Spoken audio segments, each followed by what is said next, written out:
సాహిత్యంలో వస్తున్న మార్పులు పోకడలపై విద్యార్థులు అవగాహన పెంపొందించుకోవాలని విక్రమ్ సింహపురి యూనివర్సిటీ మాజీ కులపతి విశ్వేశ్వరరావు సూచించారు. విద్యార్థుల్లో ఉండే సృజనాత్మకత వారి పరిశోధనలకు ఎంతగానో దోహదపడుతుందని ఆయన అన్నారు. ఇంగ్లీష్ డిపార్ట్మెంట్ పీజీ సెంటర్ ఆధ్వర్యంలో emerging trends in English literature and language అనే అంశంపై పర్వతనేని బ్రహ్మయ్య కళాశాలలో జాతీయ సదస్సు జరిగింది. ఈ కార్యక్రమానికి ముఖ్య అతిథిగా హాజరైన విక్రమ్ సింహపురి యూనివర్సిటీ మాజీ కులపతి ఇంగ్లీష్ డిపార్ట్మెంట్ పీజీ సెంటర్ ఆధ్వర్యంలో emerging trends in English literature and language అనే అంశంపై పర్వతనేని బ్రహ్మయ్య కళాశాలలో జాతీయ సదస్సు జరిగింది. ఈ కార్యక్రమానికి ముఖ్య అతిథిగా హాజరైన విక్రమ్ సింహపురి యూనివర్సిటీ మాజీ కులపతి సిఆర్ విశ్వేశ్వరరావు మాట్లాడుతూ ఈ సదస్సు తృష్ణ కలిగిన విద్యార్థులకు ఉపాధ్యాయులకు ఎంతగానో ఉపయోగపడుతుందని వివరించారు.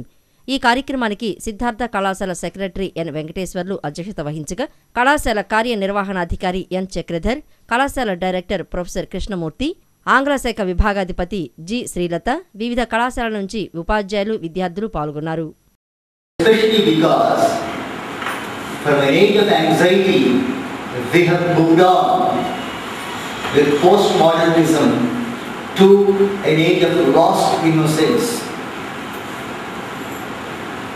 By introducing this topic of postmodernism, this is what one of the critics said.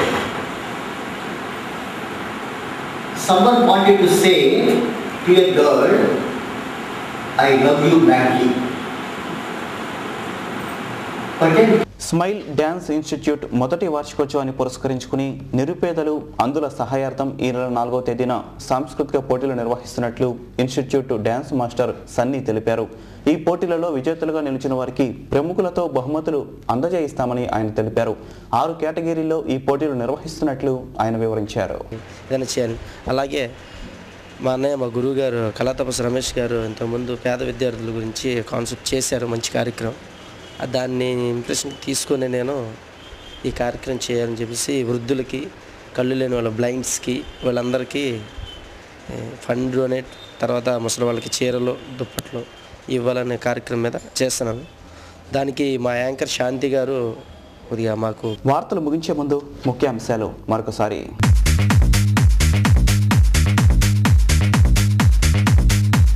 యువత ఉన్నత లక్ష్యాల సాధన కోసం నిరంతరం కృషి చేయాలి. హైకోర్టు న్యాయమూర్తి జస్టిస్ చంద్రకుమార్ పిలుపు. భ్రూణ హత్యలు దారుణమని వ్యాఖ్య.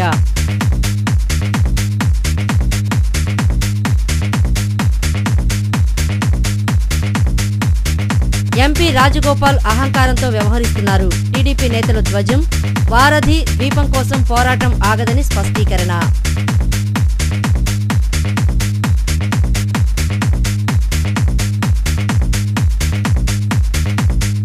సఫాయి చర్మకారుల పిల్లల కోసం ప్రత్యేక వసతి గృహం ఏర్పాటు చేస్తాం. మున్సిపల్ కమిషనర్ రవిబాబు ప్రకటన.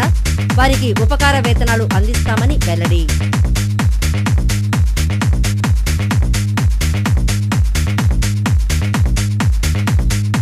కాట్రగడ్డ బాబు సెంతలపై కాల్పుల కేసు 5వ తేదీకి వాయిదా. 8వ ఫాస్ట్ ట్రాక్ కోర్టు తీర్పు.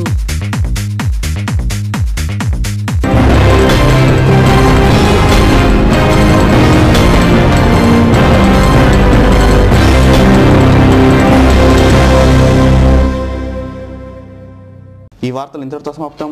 తిరిగి మధ్యాహ్నం ప్రసారమయ్యే వార్తల్లో మళ్ళీ కలుసుకుందాం. అంతవరకు సెలవు. నమస్కారం.